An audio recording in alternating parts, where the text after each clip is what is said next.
Welcome to this explainer, where we're diving headfirst into the absolutely fascinating and, yeah, pretty complex world of geriatric dentistry. I'm super excited to guide you through this, because as we all know, understanding the aging patient is about way more than just teeth. It's this intricate puzzle of biology, pharmacology, and overall systemic health. Let's get right into it. And honestly, it all boils down to this one powerful quote right here. Treat the patient, not the tooth. That single sentence? It's literally the golden rule of geriatric care. When an older adult sits in your dental chair, you really have to look past the oral cavity and see the whole person sitting there. You're hunting for signs of systemic disease, maybe malnutrition, or even, sadly, evidence of neglect. It's a totally holistic endeavor, from start to finish. So, here is our roadmap for today. We're going to cover 4 main areas. 1. Understanding the elderly patient. 2. Changes in the aging mouth. 3. Common geriatric oral conditions. And finally, 4. Systemic health and dentistry. Okay, let's kick things off with Section 1, Understanding the Elderly Patient. For the roughly 20% of our population who are 65 or older, there's a term that comes up all the time, frailty. Now, interestingly enough, frailty isn't actually a disease itself, and it's not a specific disability either. Instead, it's this profound, overarching vulnerability to stressors.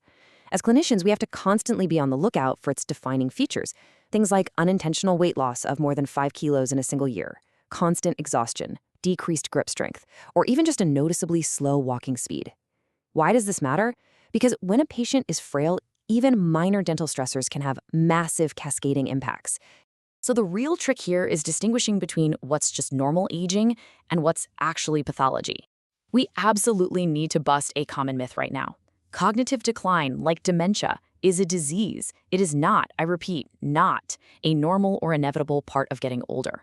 Normal aging involves things like sarcopenia, which is just decreased muscle mass, or presbyopia, having a hard time focusing on near objects, or just getting dry skin.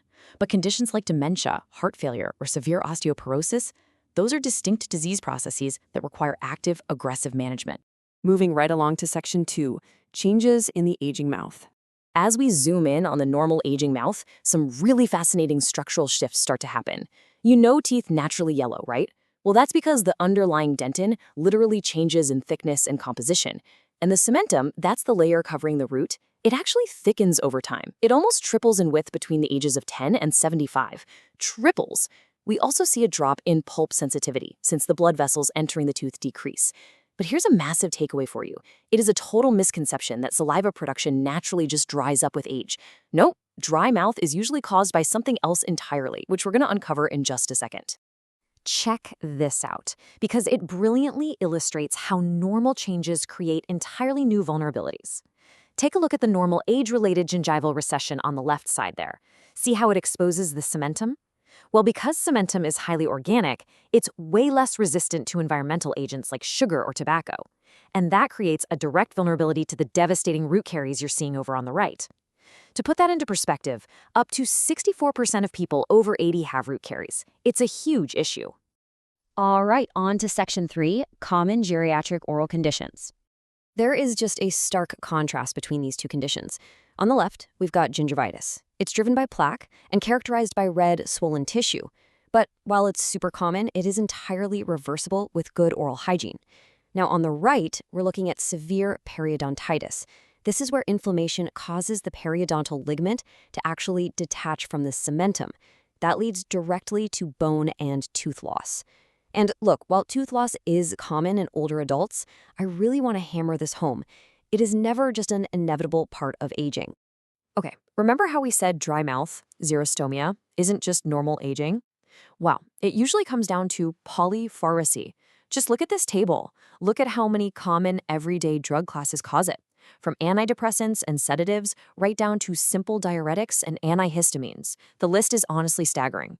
And this matters immensely. Saliva is our natural defense. It lubricates the mouth and prevents decay by remineralizing teeth. When these drugs shut off the saliva faucet, the mouth basically turns into a breeding ground for bacterial and fungal infections. Now, angina bullosa hemorrhagica. It looks completely terrifying, but understanding what it is key.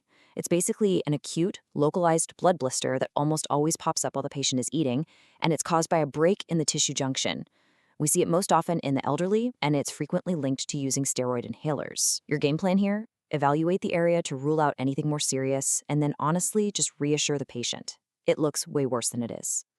On the flip side, here is something that requires much more active intervention: erythema multiforme. This is a severe immune-mediated hypersensitivity reaction. As you can see, the lips and gingiva become crusted with these incredibly painful erosions. What you absolutely must remember is that this is often triggered by very common everyday drugs, think penicillin or NSAIDs, or even just a simple viral infection. Management here means you have to withdraw the trigger immediately and quite often jump to using steroids. And of course, we must always be vigilant for malignancy. If you spot any of these clinical red flags, but particularly a painless ulcer that's been hanging around for more than 3 weeks, or unexplained red or white patches, which we know is erythroplakia and leukoplakia, you must urgently refer that patient to a subspecialist. Most oral cancers, especially squamous cell carcinomas, don't hurt at all in their early stages, so time is absolutely of the essence here. Let's pan back out for our final section, systemic health and dentistry. Let's start with syncope, basically fainting, or the static hypotension affects up to 50% of older people, half of them. That means a sudden change in their chair position, like sitting them straight up way too fast after a long procedure, can cause a massive drop in blood pressure. We are talking about a sudden drop of more than 20 millimeters of mercury systolic. That easily leads to a dangerous fainting spell right there in your clinic, or even worse, a fall. Always transition these patients slowly. Which brings us to a really tricky diagnostic challenge you might face: distinguishing the cause of confusion. It's critical you can tell the difference between a patient with chronic dementia and someone experiencing acute delirium. Dementia, that's a slow, progressive intellect loss, but the patient maintains clear consciousness. Delirium, on the other hand, is a sudden, acute medical emergency. Their consciousness will fluctuate wildly, and it's very often driven by a hidden underlying infection, like a UTI, or an adverse drug reaction. So if a patient suddenly becomes confused in your clinic out of nowhere, think delirium and get medical help fast. Falls are a leading cause of mortality and disability in the elderly.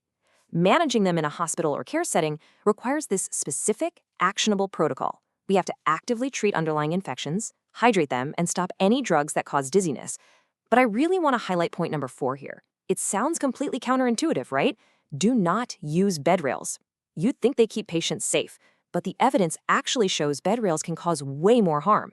Confused patients will often try to clamber right over them, which means they end up falling from even greater heights. Finally, before you even think about picking up forceps for an extraction, you've got to evaluate the patient's hematological status. You need to ensure their platelet counts are safe. They absolutely must be over 50 times 10 to the 9th per liter. You also have to account for any blood thinners they're taking. Think about this for a second. The antiplatelet effect of aspirin lasts for a full week, a whole week.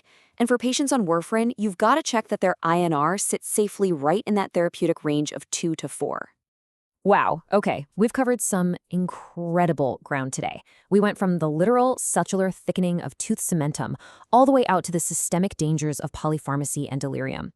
Ultimately, this explainer challenges us to realize that true clinical excellence means totally bridging that gap between primary medical care and dental care. So I'm going to leave you with this final thought. The next time you ask an elderly patient to open their mouth, are you truly looking at the whole patient? Thanks so much for joining me on this explainer. Keep learning and always keep looking at the big picture.